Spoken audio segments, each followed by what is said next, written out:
Ada satu pasangan suami isteri ni, bapa mentuanya cakap dengan anak perempuannya. Memang dari situ, ni masalah kalau duduk serumah, tuan-tuan dan puan-puan. Bila mak bapak ni duduk di satu rumah, dia membetulkan anak ni bila menegur. Ingat, bila anak kita dah kahwin, dia ada sistem dia sendiri. Kita hanya jadi penasihat saja mak ayah ni. Bila ayah ditegur oleh anak, atuknya marah. Kau jangan marah cucu aku tu. Biarlah dia macam tu. Apa masalah kau? Akhirnya benda ni berlanjutan. Suami ni makan hati. Dan sampai satu tahap, seorang bapa bagi tahu pada anak perempuannya, sebelum ayah mati, ayah nak sangat tengok kau bercerai dengan suami kau. Bapa mentua yang buat macam ni, dia sama subahat tak masuk syurga, tuan-tuan. Ingat tu. Lepas tu dia buatlah tuntutan fasah bagi mahkamah. Suami saya bagi saya duit belanja tidak mencukupi, tak bertanggungjawab, dia kata. Suami saya bagi saya duit RM100, RM200 saja sebulan. Mana cukup? Dia kata. Sebab-sebab tuntut fasah. Yang kedua, selalu keluar malam balik pagi. Dia tutup macam tu lah. Bayangkan. Sampai Syaitanirrajim. Bismillahirrahmanirrahim. Assalamualaikum warahmatullahi wabarakatuh. Alhamdulillahillazi arsala rasulahu bil huda wa dinil haqqi liyuzhirahu ala dini kullihi walau karihal kafirun walau karihal musyrikun walau karihal muslimun. Subhanaka la ilma lana illa ma 'allamtana innaka antal alimul hakim. Rabbi shrah li sadri wa yassir li amri wa hlul 'uqdatam min lisani yafqahu qawli. Alhamdulillah, syukur kepada Allah Subhanahu wa taala, segala puji bagi Allah Tuhan sekalian alam. Salawat dan salam ke atas junjungan besar Nabi Muhammad sallallahu alaihi wasallam. Masih banyak saya ucapkan kepada Al-Fadil, Tuan Pengurusi acara, Tuan Imam, Tuan Pengurusi Masjid, Tuan Imam, Barisan Tuan Kuasa, penggerak aktiviti masjid, semuanya pemimpin-pemimpin tempatan semua peringkat dan berkesempatan hadir, tuan-tuan dan puan-puan rahmati Allah sekalian. Alhamdulillah, pada malam ini Allah izinkan kita untuk bersama-sama di dalam majlis ilmu yang mana Nabi sebut barang siapa yang mengikuti jalan-jalan ke majlis ilmu, maka Allah akan anugerahkan kepadanya jalan-jalan ke syurga. Amin. Mudah-mudahan. Jadi tuan-tuan dan puan-puan sekalian, tajuk kita pada malam ini kunci keluarga first class. Tak tahulah first class ni apa kan? First class ni kebiasaannya orang kaitkan first class, business class. Yang kalau naik kapal terbang ni kategori yang bagus-bagus lah kan? First class ni lagi bagus daripada business class kan?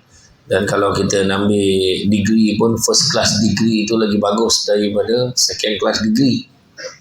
Jadi makna first class ni makna kita anggapkan sebagai apa yang disebut sebagai yang terbaik. Jadi nak wujudkan yang terbaik ni tak ada. Terus tak ada cara lain. Tak ada cara lain melainkan tiga perkara. Yang pertama, tidak ada jalan lain untuk mewujudkan keluarga yang terbaik, keluarga bahagia first class ini. Yang pertamanya dengan cara Islam. Itu saja. Tak ada cara lain. Sebutlah macam mana pun, mestilah cara ikut syariat Islam. Itu pertama. Yang kedua, tidak ada pasangan yang mengenali pasangannya, melainkan itu adalah proses berterusan. Itu kedua, poin yang kedua. Maknanya, itu sebabnya kalau selepas 20 tahun, 30 tahun pun kita boleh dengar orang lelaki cakap, aku tak faham betul dengan bini aku. Orang perempuan pun masih boleh sebut lagi, apa nak jantan ni pun aku tak tahulah. Kata. Laki aku ni apa lagi dia nak, masak ni dah, ada je benda tak puas hati, contoh. Itu yang kedua. Dan yang ketiga, tidak ada pasangan yang suka dirinya dibanding-bandingkan dengan orang lain. Basic lah.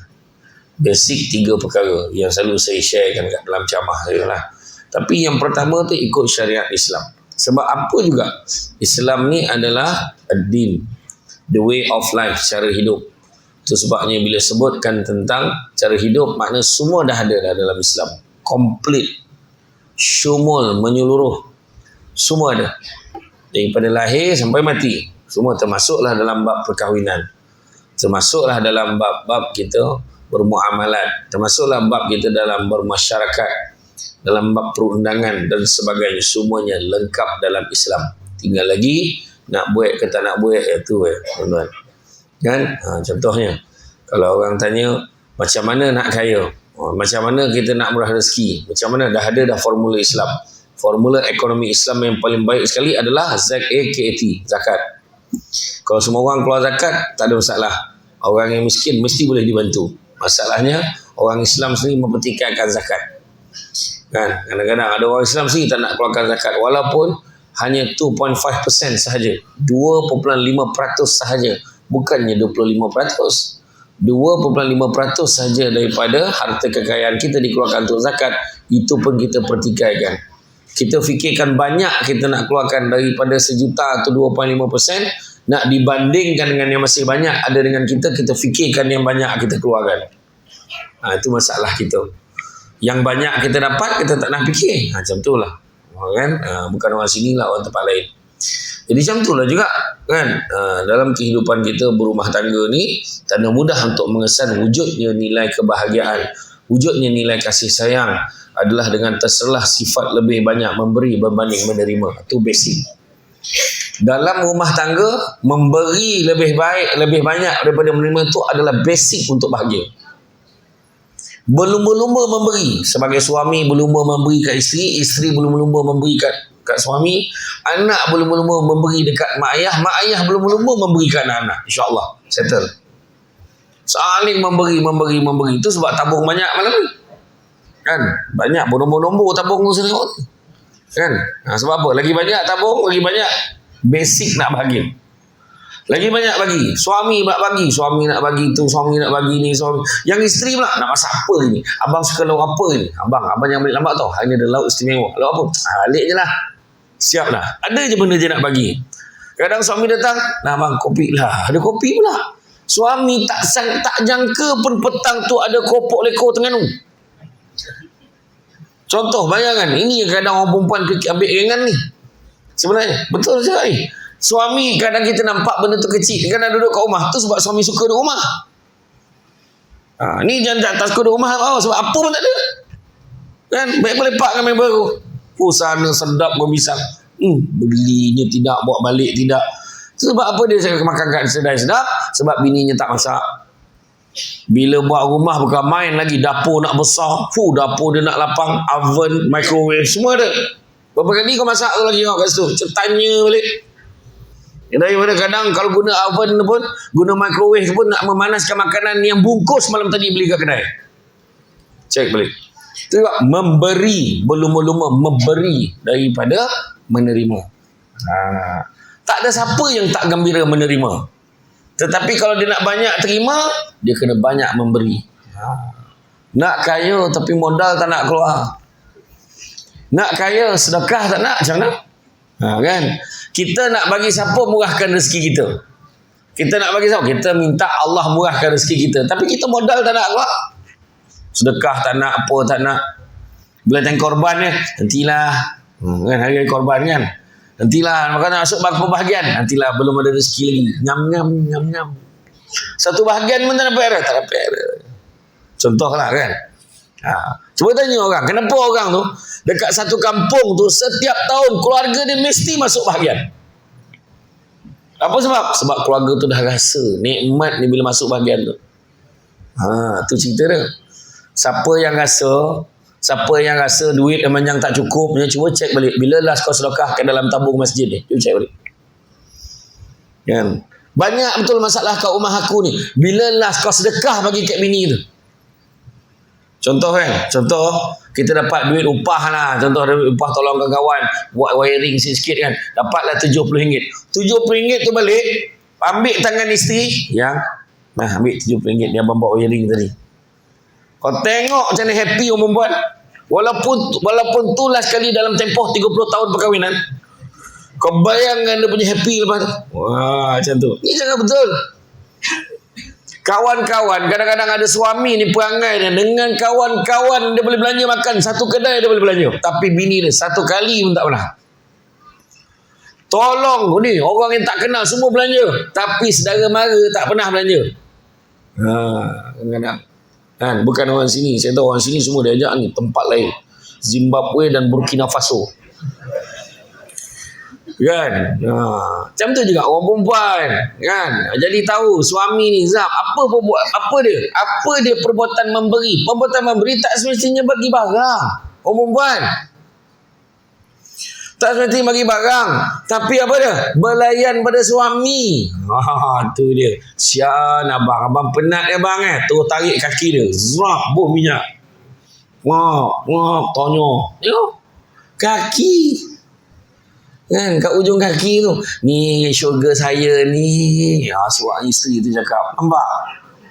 Iya, bila kau biarkan kaki suami kau tu, kau biarkan suami kau tu, kau jangan main-main. Sampai satu tahap akan ada orang lain yang menghargai kakinya itu.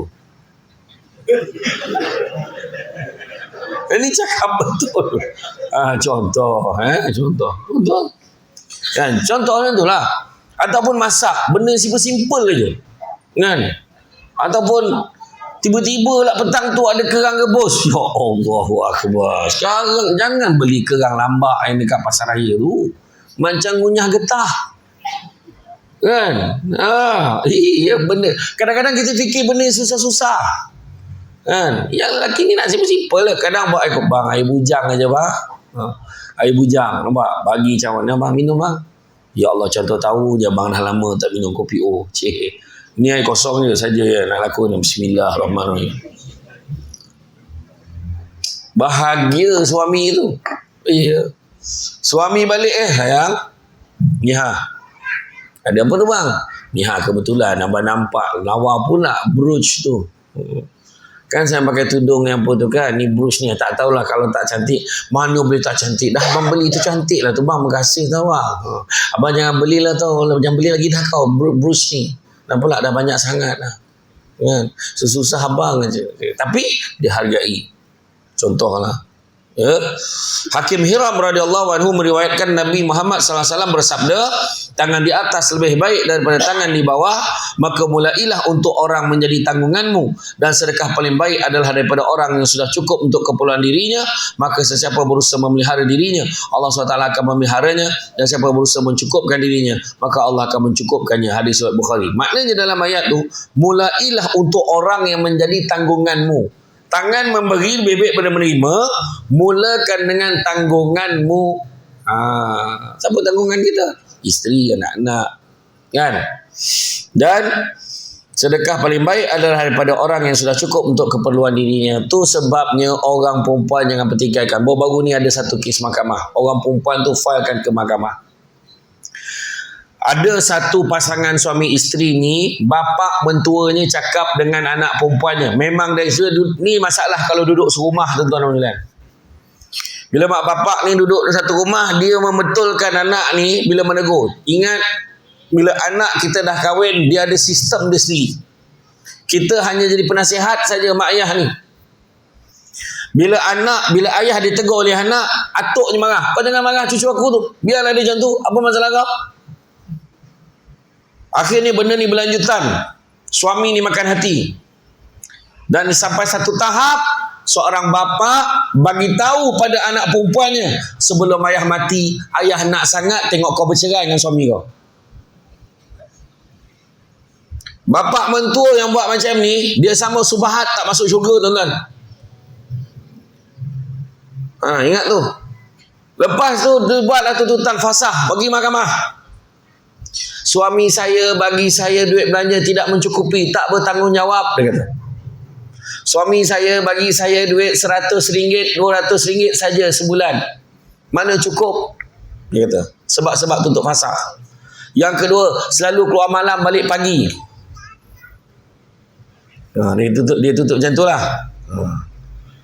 Bayangkan. Sampai di mahkamah, menangis suami ni. Suami ni cuba mempertahankan rumah tangga. Dia kata dia cuba sabar. Setelah 10-11 tahun berkahwin, dia kata. Dia cakap apa? Pertama, 100 betul saya bagi 100, betul saya bagi 200. Tapi setiap kali kalau dia nak beli barang dapur, saya bagi. Kalau tak, saya yang beli barang dapur. Cerita. Duit kereta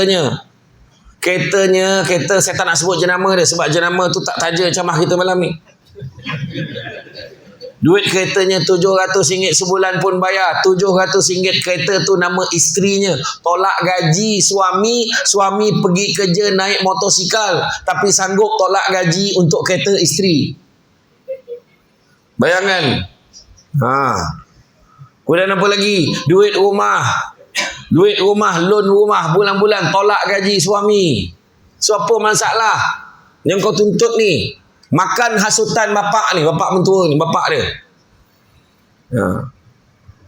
Suami menanggung, bayangan suami setiap tahun tuan-tuan, 5 tahun berturut-turut berhari raya sorang-sorang kat rumah sebab tak nak balik kampung, tak nak orang tanya dia mana isteri, mana anak-anak kau. Setiap kali ajak, jom kita beraya rumah abang nak, kampung abang nak, langsung bawa anak-anak semua pergi rumah bapak mentua, balik kampung sana. Setiap kali balik, suami ni mengadulah. Suami ni balik, bawa sayur, bawa ni siang ikan. Aku tak tahulah kalau ada suami kat situ je ni. Kat sini. Saya sendiri pun tak buat tuan-tuan. Makan dia. Bawa balik, dia kata kalau tak siang kan nanti isteri dia susah nak masak. Dia dah siap-siang ikan tu. Daging tu dah siap potong-potong kat rumah. Allah baik ni. Tapi dah isterinya merasakan tu tak mencukupi. Dah hari-hari ada syaitanir rajim untuk menghasut kat kepala dia. Kan? Kau bercerai. Akhirnya dia filekan juga. Bayangkan suami yang menangis bila isteri itu file kan, sedangkan suami ni. Dan suami ni tuan-tuan dan puan-puan sekalian, punyalah nak mempertingkatkan taraf hidup ni, sambung belajar. Buat degree, sambung naik degree, nak buat master. 3 tahun cuti dengan gaji. Dengan gaji dia jalan sampai grad. Saya kata macam mana? Isteri kata apa? Sama belajar. Tahu pun tidak isteri. Bayangkan tuan-tuan, banyak kes berlaku. Tu sebab sekarang ni dalam kes dia tu memberi. Saya cakap dia sabar, ada rezeki lain Allah Ta'ala bagi. Tu dia. Tentang apa jadi pada nasib dia, tunggu dalam ceramah yang akan datang saya akan share. Mana ni kena panggil lagi lah tu. Kena panggil lagi. Kan? Iya tuan-tuan, saya tengok macam-macam. Bukan semua benda yang kita tengok tu kan. Banyak benda-benda pelik. Hari-hari menghadap benda-benda macam tu. Ada yang isteri kena pukul, hari-hari kena pukul. Suami dia siap cakap tu, aku ni tak semayang elok je kaya banyak duit, engkau semayang tonton hari-hari, miskin, hidup susah, dia sepak bini dia semayang. Ada tuan-tuan. Kan? Tu sebabnya di dalam ni kita tengok, berusaha memelihara dirinya, maka Allah akan memeliharanya, dan berusaha mencukupkan dirinya, Allah Ta'ala akan cukupkan untuk dia. Maka tu sebabnya kasih sayang sesama manusia tidak akan lahir melainkan terisi nilai keimanan kepada Allah, kerana ia berjalan seiring. Siapa yang akrab dengan Allah Subhanahu Wa Taala, maka dia akan intim dengan manusia. Kerana maksud berkasih sayang adalah individu boleh memberi dan menunaikan hak, bukannya bersikap sekadar mahu menuntut hak. Ingat, menuntut hak, saya nak tu, saya nak ni, saya sepatutnya dapat ni, saya sepatutnya dapat ni. Tapi ada isteri yang tak dapat tapi bahagia. Duduk susah, rumah kecil. Abang, saya faham abang tak mampu, tapi saya selalu doa mudah-mudahan murah rezeki. Suami ni menitis air mata tengok isteri dia sanggup bersusah kerana dia. Dia bekerja rajin-rajin, isteri doa, suami kerja rajin-rajin. Dan akhirnya bila rumah tu siap, dia kata, sayang, abang nak bawa sayang tengok hari ni ada hadiah yang penting untuk sayang ni. Apa dia? Tutup mata. Cik. Rupa-rupanya dia bagi rumah baru. Walaupun rumah tak sebesar mana, ini rumah kita sendiri sayang. Cik. Dapat kunci, dia pun bagilah kunci. Wah, nampak? Rumah kecil je, 60 kali 18. Tak adalah panjang sangat, tapi 2 tingkat, 3 bilik. Bila dapat tu dia akan bersyukur. Syukur Allah bagi lagi. Yakin dengan surah Ibrahim ayat 7. La in syakartum la azidannakum wa la in kafartum inna azabi lasyadid. Kan Nabi tahu. Bersyukur Allah Ta'ala lipat kali gandakan. Dia bukan macam kita manusia. Manusia ni kau tolong aku bagi. Kau tak tolong aku tak bagi. Itu kita. Tapi Allah lain. Allah bagi kita. Kalau syukur Allah lipat gandakan lagi. Takkan kita tak percaya? Maka lagi kita bagi. Sebab syukur tu salah satu tanda syukur adalah kita memberi. Itu juga tanda syukur. Kita ingat orang susah. Kita masukkan duit dekat dalam tabung tu. Sebab kita ingat ada orang memerlukan. Itu sebenarnya. Kita bukan hanya menuntut hak, tapi kita memberikan, menunaikan hak. Kadang suami ni nampak, isteri nampak suami kan, abang, nah ambil ni RM50 lah. Kenapa? Kesian abang. Apa pula? Saya tahu abang tak ada duit kan, saya dah tinjau dah wallet abang malam tadi, duit tak ada. Sebenarnya bini tu tinjau dengan harapan bolehlah ambil dan selai 2. Tengok suami selai pun tak ada. Lah, kesiannya bang. Lepas tu ada pula satu kertas terlipat dekat kad ATM dia tu. Baki setakat ni. Dia dah tulis kat situ. RM18.30. Sedangkan tu memang suami dia saja letak. Supaya dia tahu, dia target-target bini dia tinjau ni. RM18.30. Kesian ni suami aku ni bang. Ni ambil RM50. Lah, apa dah pula? Kesian abang pun tak ada. Abang jangan. Abang ambil, abang buat duit minyak motor abang. Tak apalah saya. Abang, kalau abang sayang saya tak? Wah, itu yang mahal tu. Abang sayang saya tak? Kalau abang sayang, abang kena ambil. Isilah minyak motor abang. Ni kalau isi minyak motor melempah ni. Abang, bawa dah belanja balance tu. Isi minyak motor. Dan suami dah sebut dalam kepala, ini dengan tahap isteri aku boleh bagi aku kena bagi sesuatu untuk isteri aku. Berlumba memberi, nampak? Ya. Dalam melayari bahtera rumah tangga tidak cukup sekadar menyediakan nafkah seperti menjaga makan minum atau menyediakan keperluan bersifat material. Rumah tangga mestilah berada dalam suasana rahmah, iaitu berkasih sayang. Suami isteri saling menjaga hak, barulah hak dan rumah tangga akan dipenuhi. Berkasih sayang. Tingkatkan, naikkan semangat berkasih sayang tu. Pakai lawa-lawa dalam rumah. Ini macam mana kembang kat luar, macam tu juga kembang dalam rumah. Macam mana? Kan? Pakai telekung 24 jam. Tengoklah kan, apa yang suami kita suka. Tanya, abang suka sepakai apa? Kalau suami kata, abang memang suka tengok kau pakai telekung. Tak apa, pakai telekung. Kan? Pakai. Dan suami pun sama. Yang suami kadang kat rumah gemar pakai kain plekat semata-mata. Baju tak pakai, protection tak ada. Kain plekat semata-mata. Berangin dia kata, senang. Iya. Suami isteri ni, suasana tu berkasih sayang. Panggil tu pun panggilan manja. Tengok isteri Nabi panggil Nabi macam mana, Nabi panggil isteri Nabi macam mana. Ya Humairah, wahai pipi kemerah-merahan. Kita boleh tu lah. Isteri pun panggil suami macam mana? Macam mana isteri Nabi panggil Nabi? Ada apa ya Rasulullah? Maknanya pangkat Nabi dia panggil. Kita janganlah panggil pangkat kerja suami kita. Suami kerja kat kawasan industri tu, apa cerita wahai operator pengeluaran, jangan macam tu. Kau cek pasal nama tu. Kan? Tak adalah. Maknanya janganlah sebut jawatan dia. Sebut ada jawatan dia dekat rumah. Boleh. Ada apa wahai suamiku? Steady. Macam ada sahabat saya, Ustaz Haji Nur Azami alias. Dia ni bekas Timbalan Mufti Negeri Sembilan, sekarang ni imam besar dekat Masjid Besi kat Putrajaya. Dia panggil isteri, dia tak panggil. Long, saya datang malam ni, saya bawa pemaisuri saya. Pemaisuri itu mana isteri dia? Ada apa wahai pemaisuri hati abang? Oi, cuba kita try malam ni. Jom. Assalamualaikum wahai pemaisuri hatiku. Nak mampu abah kan. Dia mula telefon anak-anak. Kau balik semua, balik. Ayah kau dah nampak tanda dah, baik kau balik. Itu masalah perempuan ni. Bila suami berubah, kau cakap buang tabiat. Bukan buang tabiat, buang tabiat lama, nak ganti tabiat yang baru. Itu sebenarnya. Ya. Patut kena support lah. Bila suami nak pergi kerja, hantar sampai pintu. Ini tak. Abang nak pergi kerja ni, pergilah. Kau sibuk dengan Candy Crush kau. Kan? Pergilah hantar suami. Tak pun tolong. Ni saya tolong angkatkan abang. Abang minumlah sikit. Bawa sampai depan pintu. Abang minum. Bayang aku buat gaya tu pun kau dah bayang dah kemesraan tu. Itu belum betul-betul buat. Cuba buat. Abang tak nak minum kan? Tak nak buat air sampai bila. Yelah, abang minum. Bismillahirrahmanirrahim. Memang tak feel kosong ni. Dah cuba dah. Saja. Kat masjid mana tu kat Pulau Pinang? Bukan Pulau Pinang tak. Masjid apa dah saya pergi? Lupa dah saya. So sebut kopi OIS dapat.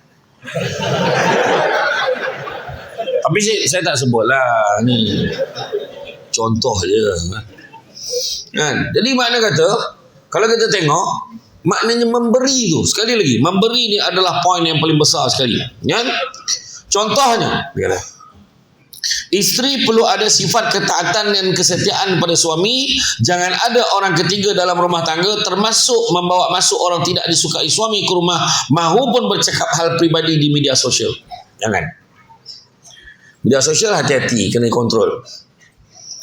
Itu sebabnya segala unsur sama ada kebaikan maupun kejahatan dalam diri seseorang dapat dikesan melalui kelakuan di rumah, seperti jika baik terhadap keluarga termasuk pasangan dan anak, sikap sama ditampilkan dalam kerjaya serta kejiranan. Maknanya baik dengan semua. Kita ni kena jaga betul-betul. Suami mana yang dia tak suka jangan bagi masuk.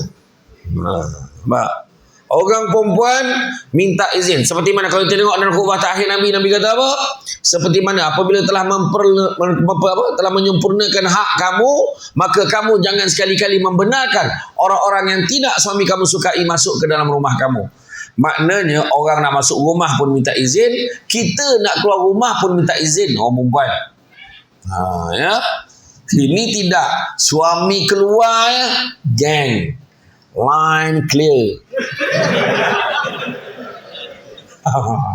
Kau datang weh, bawa segala katalog yang ada. Datang. Jangan. Jangan. Minta izin suami. Satu lagi, keluar rumah. Abang, saya rasa nak pergi beli sayur sekejap. Boleh tak? Pergilah. Cakap beli sayur tak usah lah. Abang okey, abang faham. Malah nak beritahu juga. Kan tak beritahu abang kan, mana tahu abang tengok sebentar dekat rumah. Yelah. Pergilah. Macam tu. Abang, ni ada orang datang ni. Siapa? Mak abang nak bagi masuk tu. Mak aku tu, kau bagilah masuk. Tak, memang betul. Kena minta izin suami. Bang, ni adik abang tu bagilah masuk. Setiap orang sampai kat rumah dia tanya suami dia. Macam ni lah, abang dah WhatsApp dah senarai ni benarkan masuk. Kau tanya lagi, kau tahu senarai tu. Nampak tak? Nak keluar rumah minta izin. Orang nak masuk rumah pun minta izin suami. Tapi bab keluar rumah yang tak perlu minta izin, contoh rumah terbakar. Kuih dah bomba tu ngelak kau keluar kak. Tu dapat izin lagi, jangan kau keluar kak. Kau keluar kak dengan bomba-bomba tu kan gontung sekali. Baik kau keluar. Ya, itu dah keadaan darurat, tak salah minta izin. Dah keluar kamu itu. Abang, rumah kita terbakar, saya minta maaf tak bang, saya keluar tak minta izin. Kau tahu tak rumah dah hangus dah tuan, kau memang kat luar dah sekarang ni. Dia tahu. Kan, macam tu lah. Kan? Bagaimanapun, jika di luar rumah menampilkan banyak kebaikan tapi tidak berbuat demikian dengan keluarga, maka orang itu bukan insan berakhlak. Kadang-kadang ada orang baik dekat luar, baik dengan jiran-jiran, baik dengan kawan-kawan pejabat. Bagus betul. Tapi kat rumah tak sama sekali. Dia ni suka tolong orang susah memang dia banyak tolong. Tapi family sendiri tak tolong. Macam seorang suami, kita nak semayang ni. Auzubillahi minasyaitonirrajim. Bismillah. Bang. Apa dia? Ni abang, kainnya berat lah bang.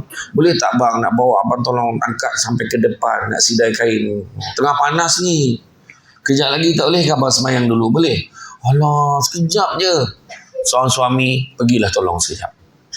Sekejap je angkat, letak. Dah abang semayang dulu Okey. Masih tak bang? Macam tu. Kalau ni, hantarlah, angkatlah sendiri. Allahuakbar. Suami yang isteri angkat tadi terjatuh. Berdosa suami. Sebab kita ni kena lindungi dia. Tapi orang perempuan, bila suami dah tolong, hargai.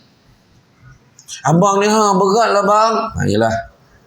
Angkat sampai sini ya. Okay. Dah halang-halang angkat tu bang, sidai lah sekali. Kau jangan macam tu. Kawan tu nak semayang. Kan? Bagi abang semayang dulu. Kejap lagi kita sidai sesama. Memang hari tu suami baca panjang betul ayat ni. Memang tak ada ni tolong sidai. Kan? Ya tak, Nabi sendiri pun dalam waktu lapang, Nabi sendiri akan bantu isterinya untuk buat kerja-kerja rumah. Dan Nabi sendiri di rumah, Nabi tidak pernah membebankan isterinya untuk perkara-perkara yang Nabi boleh buat sendiri. Jahit baju yang koyak, Nabi jahit sendiri. Bancuh air pun Nabi bancuh sendiri. Kalau Nabi pun nak minta isteri dia, Nabi minta dengan penuh mesra. Boleh tolong abang, boleh tolong aku, kau buatkan air. Dia juga dengan baik. Macam itulah suami kena ingat.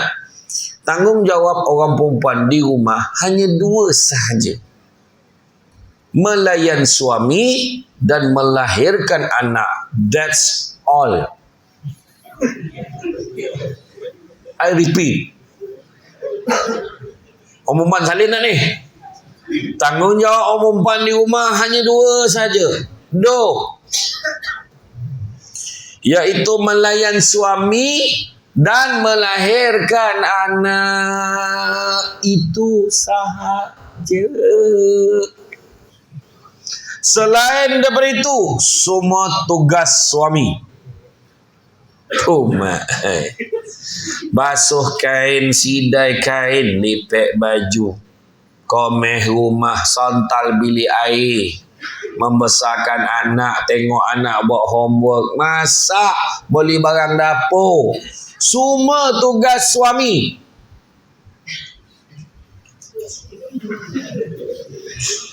Yang paling tak puas hati yang sana kat dinding. Dia banyak fikir pahal apa.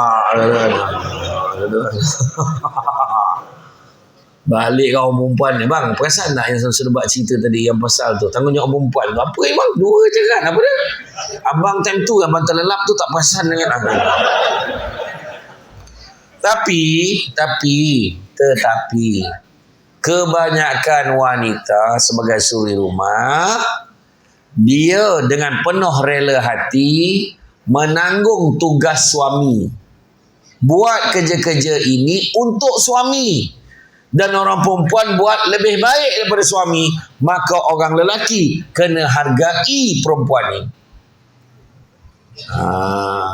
Tu sebab orang lelaki salah. Ini kan kerja kau. Kau buatlah. Wah, aku punya gaya macam Samsul Yusof dah sekarang. Dia punya gaya lah dah tu. Kan? Tak, dia punya gaya tu kan. Jangan, itu kan kerja kau, bukan kerja aku. Bukan, salah. Kalau kita sedar, ya Allah, ini kerja aku sebenarnya, tapi isteri aku buat, maka kita cakap kat isteri kita, terima kasihlah isteri abang. Abang sendiri pun tak boleh buat macam ni.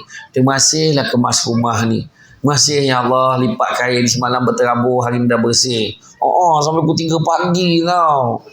Dah lah kerja banyak. Okeylah, malam ni kita makan kat luar. Ya ke bang? Orang perempuan dia dengar makan luar tu seronok. Wahal suami dah bertaktika luar rumah. Suami luar yang buruk tahap gaban pun salah. Abang ni kau sakat kat luar ni tak ya? Yalah, jom kita makan. Kita makan dekat Sungai Dua. Char kway teow telok basuh. Tak tahu siapa basuh pun tak tahu.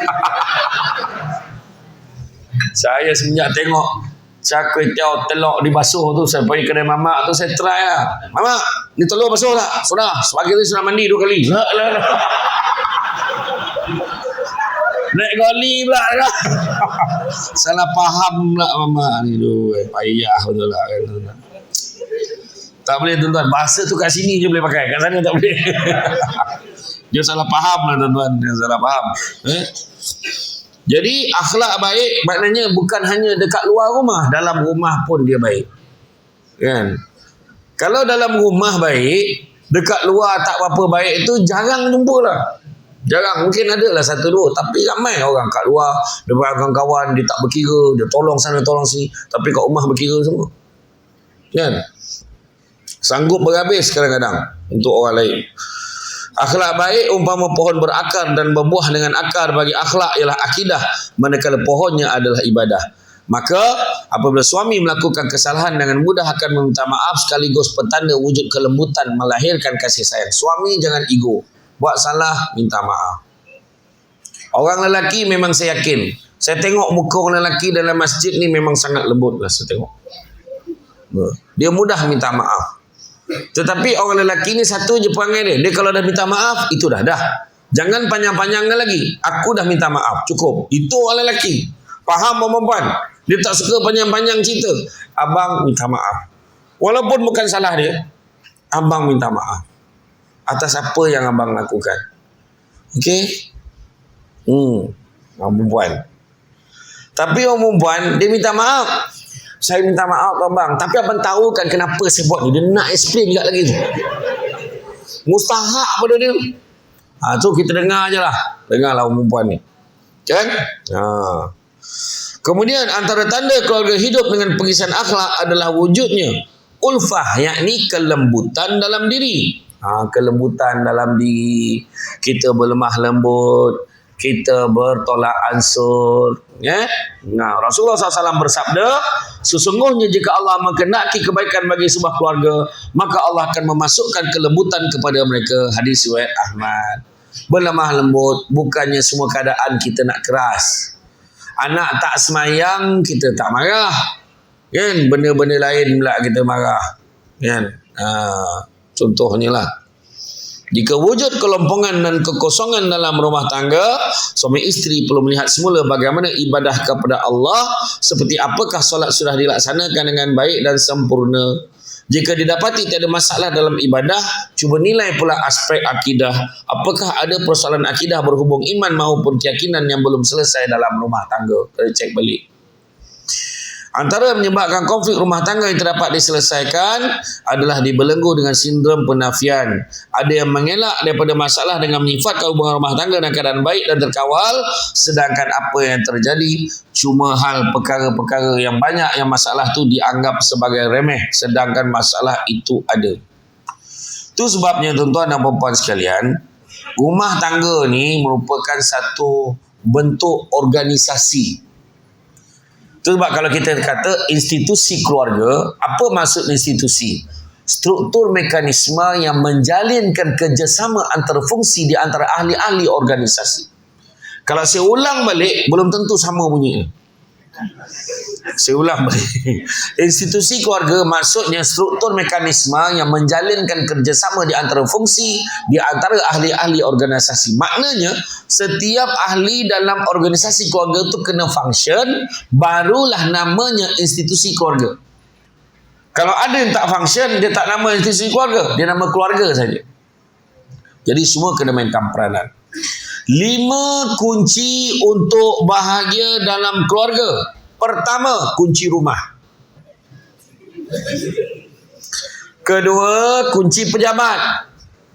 Yang ketiga, kunci kereta. Keempat, kunci syurga. Dan yang kelima, kunci spare. Okey. Yang pertama, kunci rumah. Sistemkan keluarga kita mengikut sistem kekeluargaan Islam. Bangun pagi, kejut suami subuh. Kita salat subuh berjemaah. Abang, bangunlah subuh. Abang, kalau macam itulah cara mengejut, kemungkinan besar dua-dua tak subuh. Suami akan respon, kau ni mengejut ke mengajak? Kadang-kadang. Mengajak apa? Budak-budak diam, jangan fikir panjang. Budak-budak ramai pula ni. Jadi kejut. Suami saya payahlah Ustaz. Kejut tak nak bangun. Kaedah tu perbetulkan. Abang, bangun. Api. Mana api? Api neraka. Api neraka. Kau bagi aku suspend betul lah. Dia payah sangat bangunnya. Ambil wuduk. Bila suami ambil wuduk, kadang-kadang suami ni bangun subuh ni, janganlah main kumur-kumur ambil wuduk tu nak jadi imam aja. Kan? Jangan ni kan tak segar dengan lemau. Allah.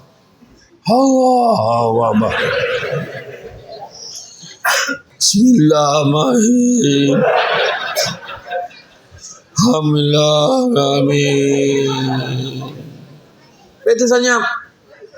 Bini kat belakang, dah orang buta, dah orang tua. Waktu bini tegur, walaupun dah habis Fatihah. Dalam dia mengigau tu dia sambung Fatihah tu. Teruk betul. Kan? Jadi bangun pagi, gosok gigi, cuci muka, mandi, shampoo, segarkan badan betul-betul. Kemudian kadang-kadang bila nak solat tu pula, anak-anak kejutkan anak. Alah kesian bang, anak kita kecil lagi, tunggu dia besar sikit. Jangan tunggu, kejut dia. Biar dia sama sekali berjemaah dengan kita. Daripada kecil kita biasakan dia.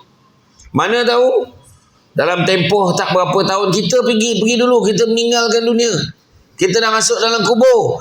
Anak kita selang berapa tahun, dah bertahun-tahun, akhirnya anak kita kahwin. Dia cakap dengan isteri dia, sayang kita subuh berjemaah nak esok. Kenapa pula? Dulu arwah abang ingatlah daripada kecil dulu tak pernah tinggal solat subuh berjemaah. Mengalir pahala saham untuk mak ayah dia. Tahu? Yang petang sok kita karaoke nak. Kenapa? Arwah ni setiap Jumaat tak pernah tinggal karaoke, nak mampus. Banyak yang benda lain. Kan? Solat sama-sama. Dia solat sama-sama. Makan sama-sama. Tidur sama-sama. Jalan sama-sama. Tu 4S sama-sama. Solat sama-sama tu tadi semayang. Bila dah semayang zikir pula. Ilahi lastulil firdaus. Menangis. Allah sedih. Oh, isteri dia kan. Bila doa ni, ya Allah, dia ikut doa imam kan, alhamdulillah hamidin mazirah ya rabbana bagi dia jalawat sultanik Allah kawal jannah sahati kawan Allah Karim tapi dia tukar dalam bahasa Melayu. Ya Allah, kau berikanlah aku. Ya Allah. Aku dah lama ingin. Ya Allah.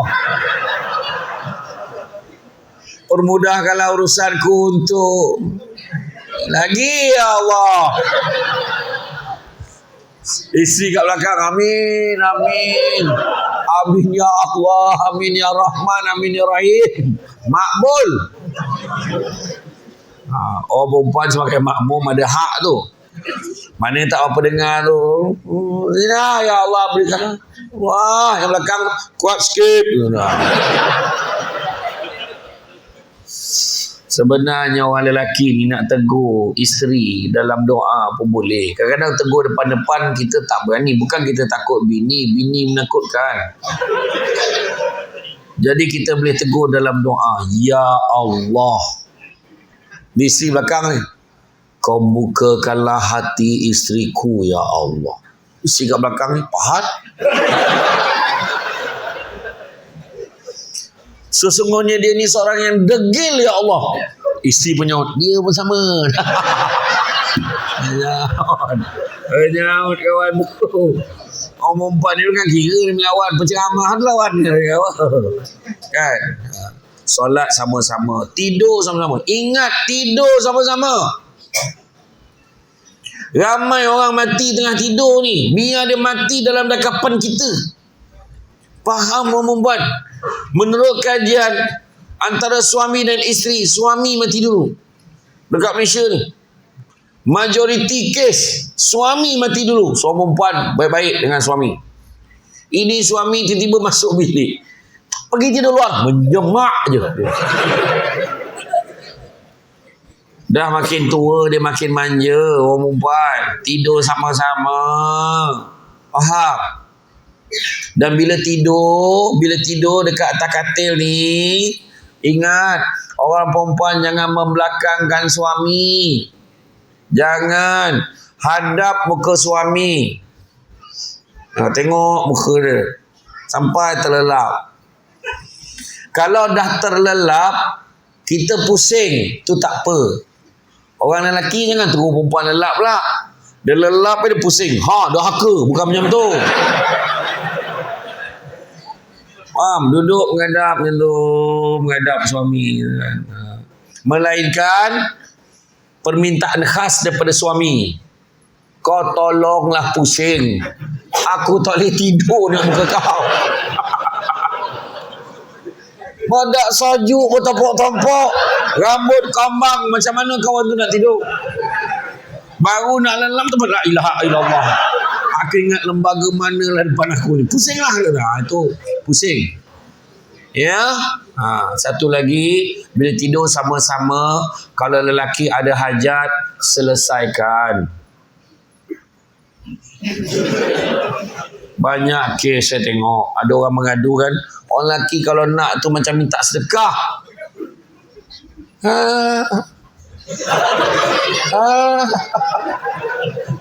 Tolong.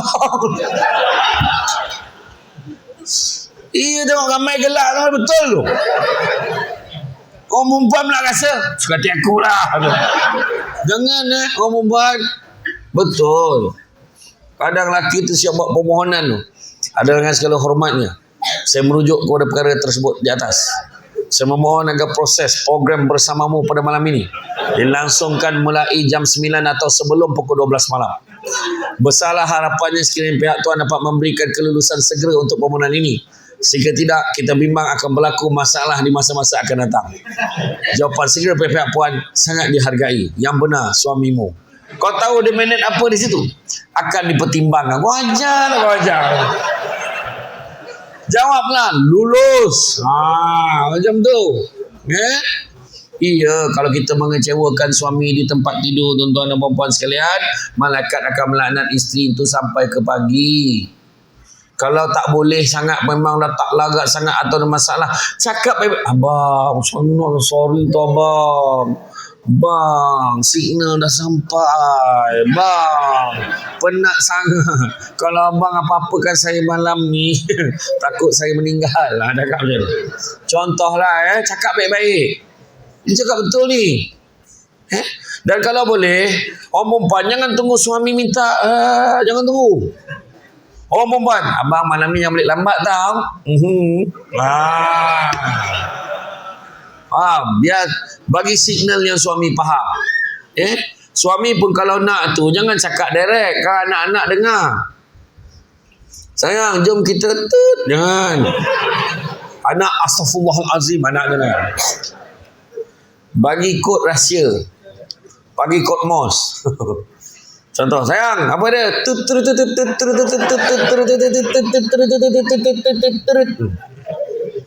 Bini pun jawab, terus. Okey. Satu. Tidur sama-sama. Yang ketiga, makan sama-sama. Ini pun masalah ni. Orang dulu-dulu sibuk macam mana pun, makan mesti sama-sama. Tanya orang lama. Betul tak? Sibuk macam mana, malam mesti makan sama-sama. Pinggan suami tu kalau boleh, kalau ikut arwah mufti Negeri Sembilan dulu, Syekh Murtada dulu beritahu, pinggan suami dengan cawan suami mesti beza berbanding dengan keluarga lain. Saya tu amal tu, saya amal kat rumah tu. Pinggan saya tu, jadi anak tahu, oh ini pinggan abah ni, tolong sikit. Ini gelas abah ni, jangan usik. Dia dah tahu dah. Nampak? Itu dah nama kita tanam rasa hormat. Tapi janganlah lain sangat. Besen kau bagi. Kau ingat dan itik pun gitu kan. Janganlah macam, tapi maknanya lain. Makan sama-sama. Bila semua dah siap, kalau suami tolong tak apa, suami tiba nak tolong, ataupun panggil anak-anak, ni kita susun pinggan dulu dekat meja makan. Dah susun pinggan, dah letak cawan, letak lauk semua, dah semua duduk, seorang je. Lalu pergi panggil ayah, cakap masak, cakap nasi dah siap. Ayah tak tengok berita.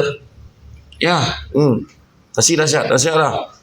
Okey. Barulah terasa bapak atau ketua keluarga, macam wakil rakyat bapak ada datang. Semua dah ada. Semua dah ada. Bapaknya pun duduk. Bila bapaknya duduk, barulah maknya ni pusing dengan pinggan tu. Senduk nasi panas-panas, zap semua dah ada. Sama-sama cakap tu senduk.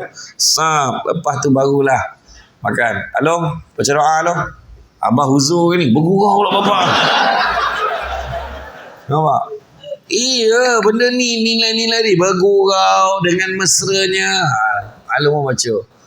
Allahumma barik lana fima razaqtana wa qina azabana. Jangan bagi anak yang tadika. Anak tadika dia punya doa lain. Allahumma barik lana fima razaqtana wa qina azabana. Bapak pun nak amin. Ya Allah tak beri. Ya Allah berkatilah kami dan jauhkanlah kami dari azab api neraka. Jemput makan. Abah jemput makan. Bila aku nak makan ni bapak ni. Kan bagi anak tu baca doa. Bila dah makan, bila dah walhamdulillahalamin, bila makan aja macam mana?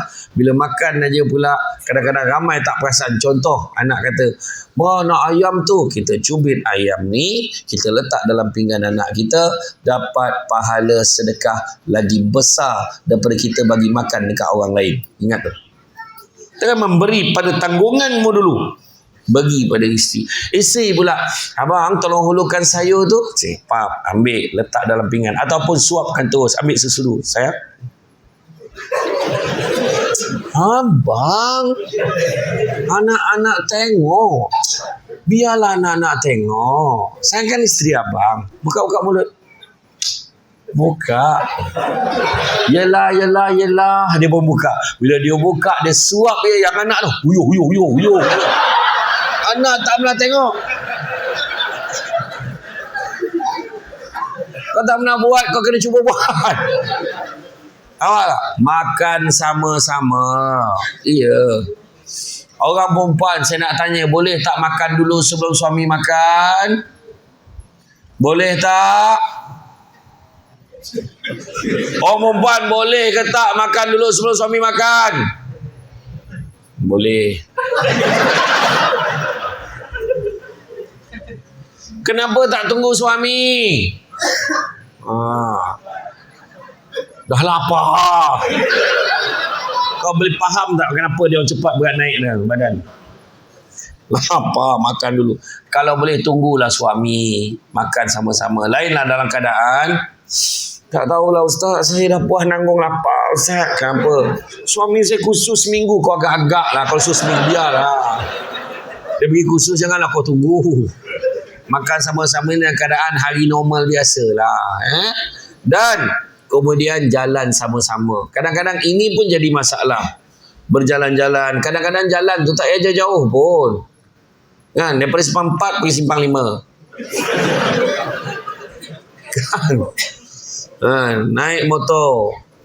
Sayang, jom kita dah lama tak naik motosikal sama-sama. Anak dah tidur kan? Kunci pintu. Kalau tak, jom naik. Tereng, ketekak.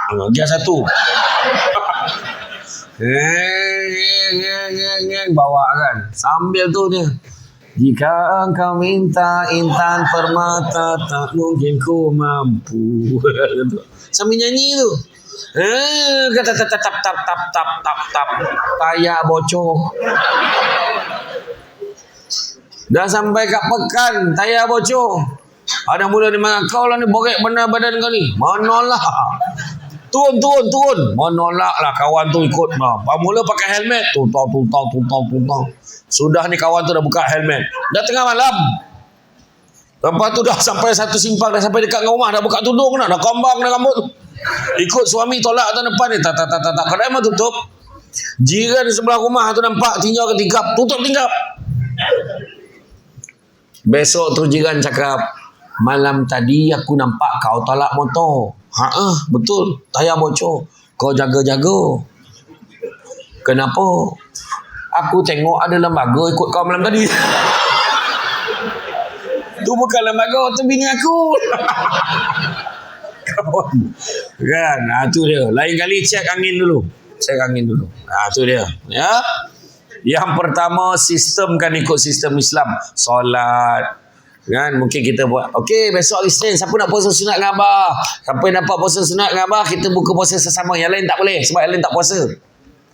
Wah, tengoklah. Nampak? Bagi galakkan. Berpuasa. Kan? Sekarang ni orang perempuan dah boleh lah tu puasa. Kan? Puasa ganti.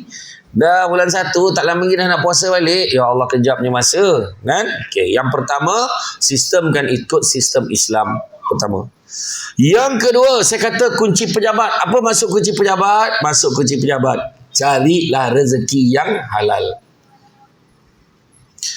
Nabi pernah sebut, anak-anak Adam kalau diberikan 2 lembah emas, nescaya dia akan minta lembah yang ketiga. Tak pernah cukup.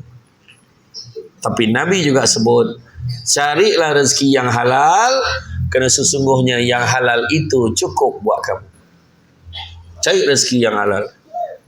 Dan Nabi juga sebut, manusia yang paling kaya adalah manusia yang merasa cukup dengan apa yang dia ada. Itu sebab kalau mak ayah ni, dia mendidik anaknya dengan baik, dia rasa cukup je. Rumah ni tak payahlah mewah sangat, tapi dia cukup. Alhamdulillah.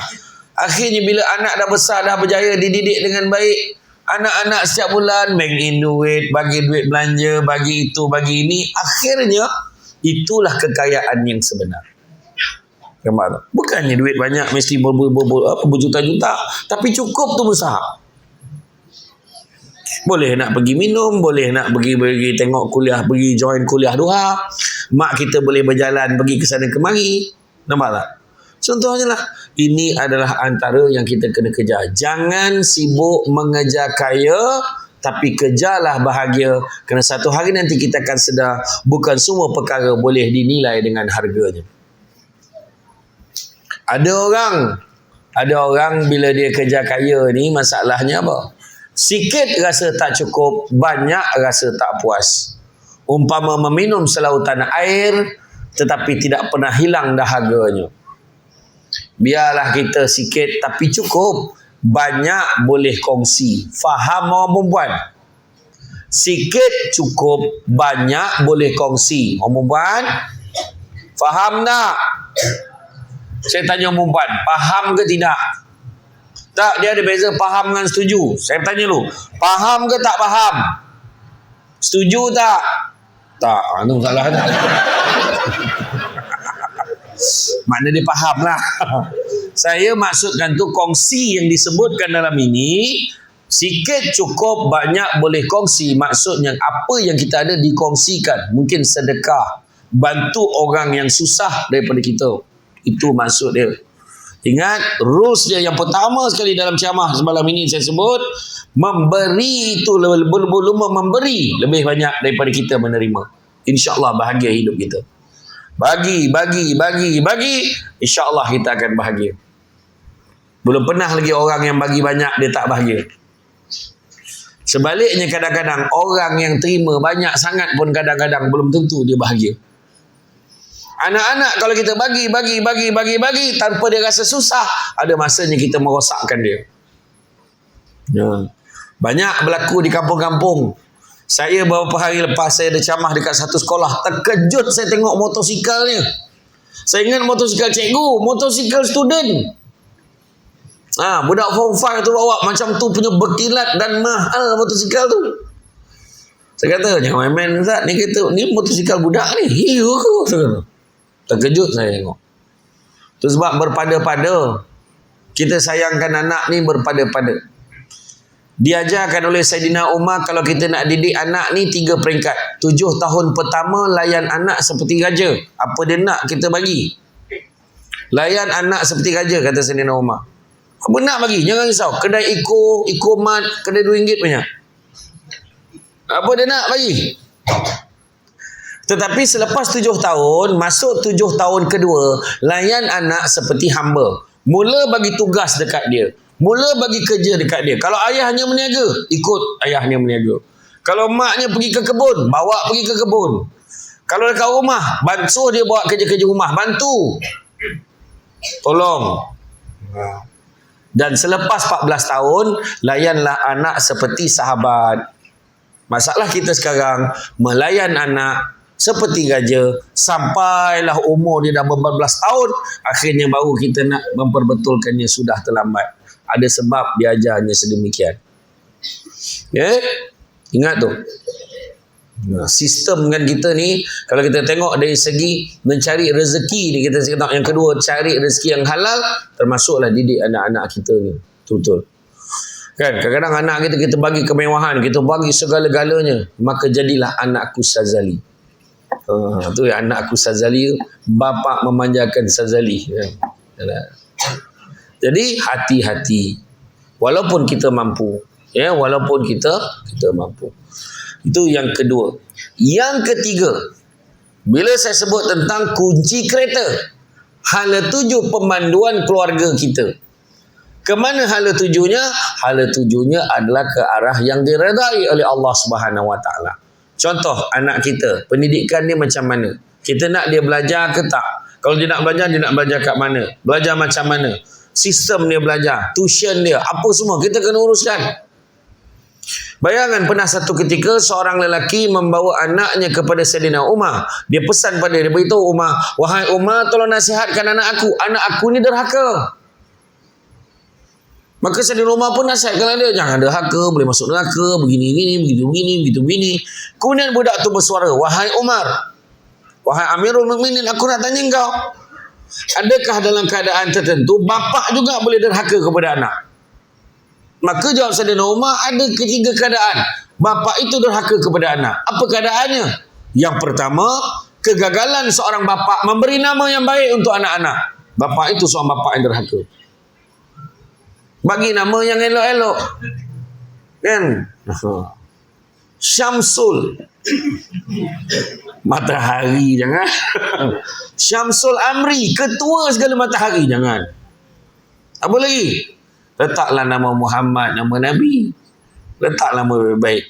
Bang, kita combine nama kita ke demi kasih sayang kita. Nama abang Yahya, nama saya Mahani, nama anak kita Yamaha. Bayangkan. Itu nama Jepun kalau tak tu.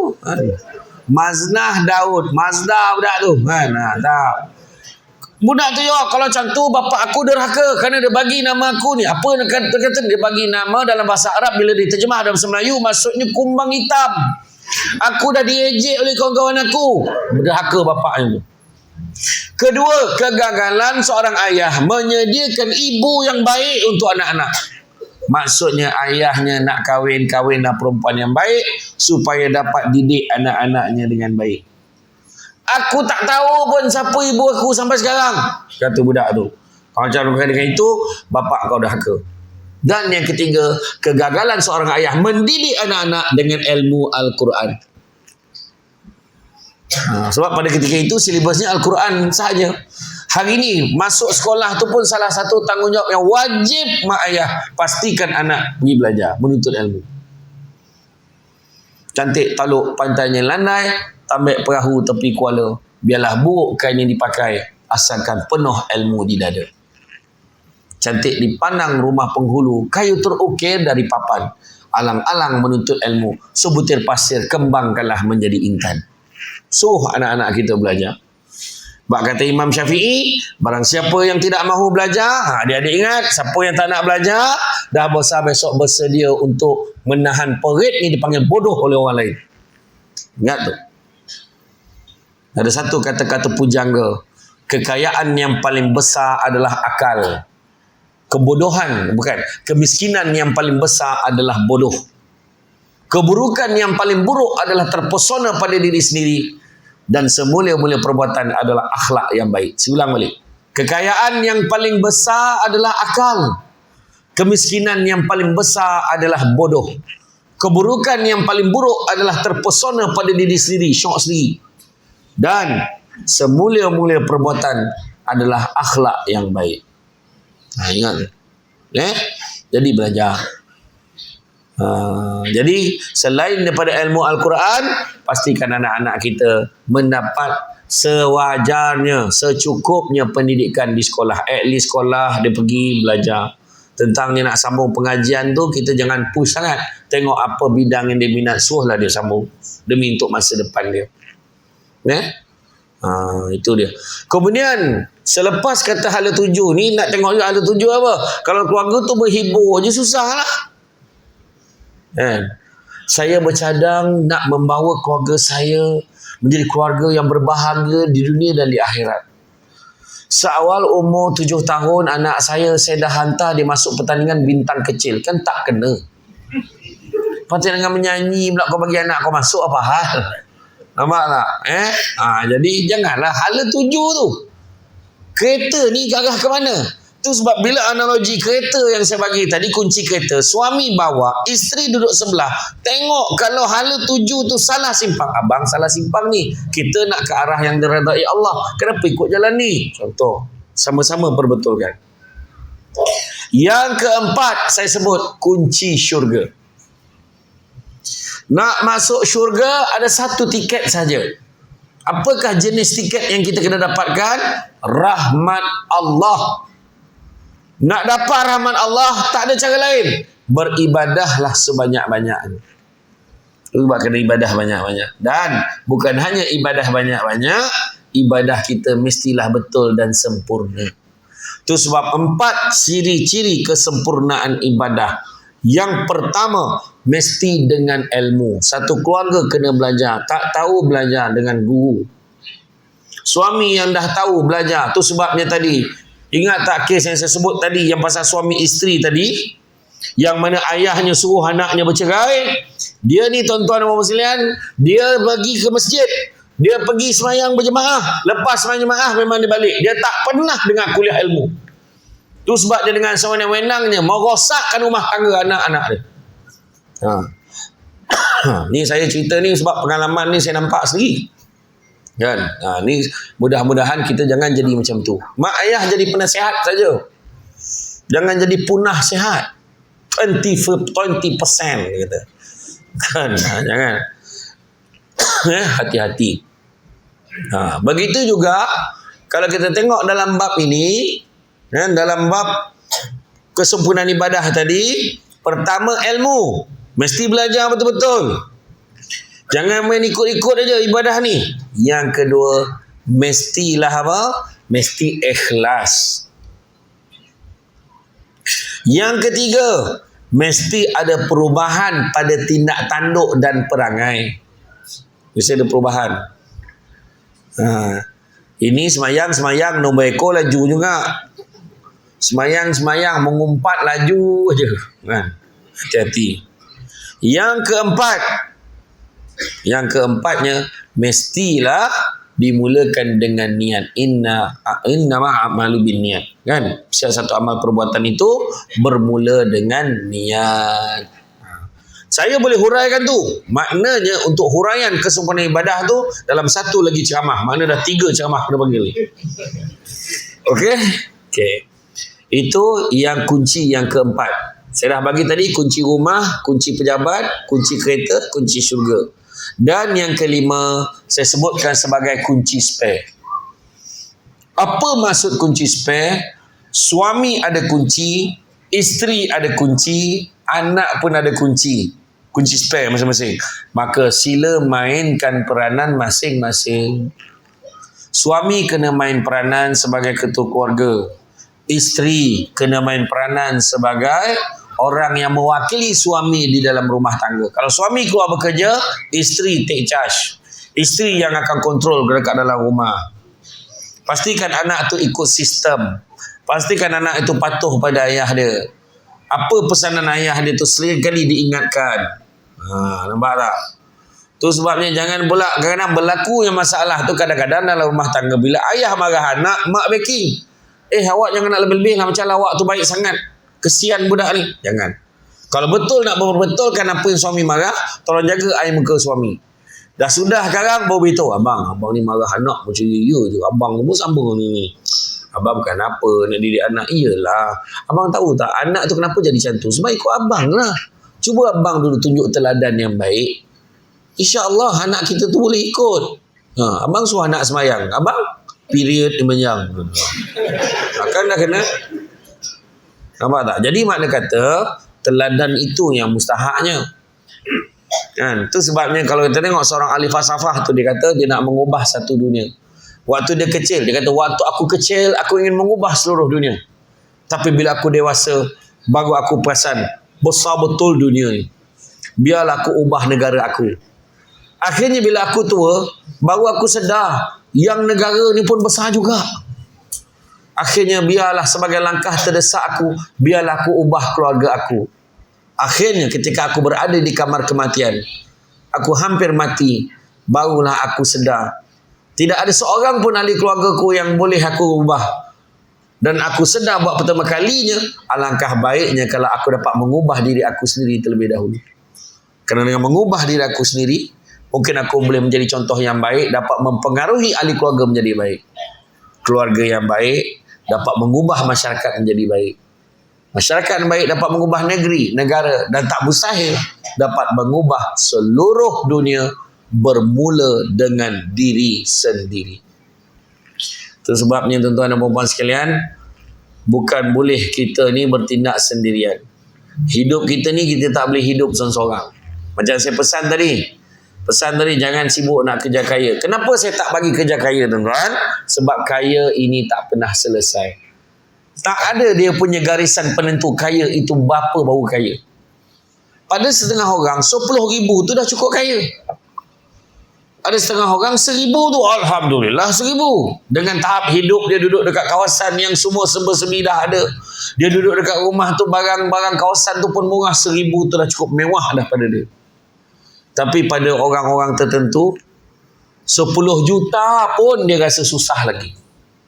Itu sebabnya jangan kejar kaya, tapi kejarlah bahagia. Kerana sesungguhnya satu hari nanti kita akan sedar, bukan semua perkara boleh dinilai dengan harganya. Dalam keluarga, kalau nak jalan laju, jalan seorang. Tapi kalau nak berjalan jauh, berjalanlah bersama-sama. Pegang pimpin keluarga kita, insya-Allah keluarga kita boleh pergi jauh. Tapi kalau kita biarkan berterabur semua laju-laju, tapi huru-hara dalam keluarga pun buat apa? Itu sebab pentingnya penyatuan kasih sayang dalam keluarga. Jaga keluarga kita baik-baik. Nak dalam ibarat rumah tangga ni, silaturahim rumah tangga ni semua, kalau boleh orang lelaki pun kena faham menarik rambut di dalam tepung.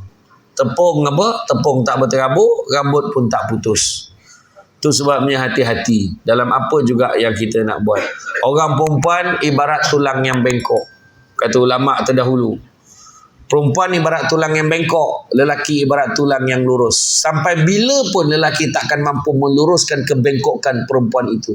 Kau kena ikut abang, kau kena ikut macam ni. Percaya cakap saya, tak semua dia boleh ikut. Tetapi orang lelaki kena mengorbankan dirinya dan menyesuaikan diri dengan kebengkokan wanita itu. Kitalah yang membengkok kerana dia. Tak usahlah kita membangga diri. Kita kena berani, beras kita beli. Tak usahlah. Tak usah. Bukan satu kebanggaan pun untuk membeli beras itu. Tapi sebenarnya itu tanggungjawab kita. Itu sebenarnya tuan-tuan dan puan-puan dirahmati Allah sekalian. Ingat, berlumba untuk memberi lebih daripada kita menerima. InsyaAllah kita akan berbahagia di dunia dan di akhirat. Jadi rasa cukuplah sekadar itu. Saya faham signal-signal tu. Kalau beralih-alih tempat duduk, kejap lurus, kejap melunjuk, kejap tak kan. Jadi insyaAllah lepas ni nak solat isyak. Jadi apa pun saya ucapkan terima kasih. Kan, bak kata orang sepandai-pandai tupai melompat akhirnya jatuh ke tanah jua. Walaupun perkongsian sudah tamat, mudah-mudahan meresap ke dalam jiwa.